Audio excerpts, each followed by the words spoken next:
Samantha ने गहरी सांस ली और डर को दिल से हटाने की कोशिश की। वह जानती थी कि पीछे हटना अब संभव नहीं था। आंखों में दृढ़ता और हाथों में टॉर्च थामे उसने उस गुप्त द्वार में कदम रखा। जैसे ही वह भीतर गई, हवा अचानक और ठंडी हो गई। सामने एक विशाल गुफा थी जिसकी दीवारें प्राचीन चित्रों और प्रतीकों से ढकी थी। ये चित्र कुछ अजीब रीतियों को दर्शा रहे थे।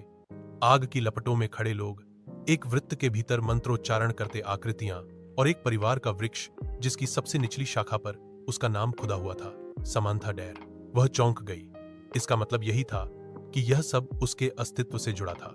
गुफा के केंद्र में एक पत्थर का चबूतरा था जिस पर एक भारी भरकम किताब रखी थी। किताब के ऊपर एक मोहर थी जिसे एक रक्त बूंद से खोला जा सकता था, ऐसा डायरी में लिखा था। सामंथा का हाथ अपने हाथ में लगे एक पुराने कट पर गया जो चलते समय पत्थर से छिल गया था। उसने कांपते हुए उस घाव से एक बूंद टपकाई और मोहर खुल गई।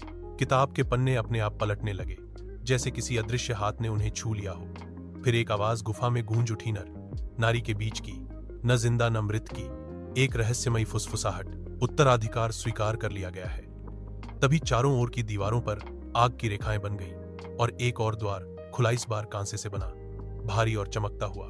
लेकिन तभी पीछे से फिर वही आवाज आई, इस बार गुस्से से भरी, गूंजती हुई, तुमने सीमा लांघी है सामंथा। अब केवल ज्ञान नहीं मिले, गाबलेदान भी देना होगा।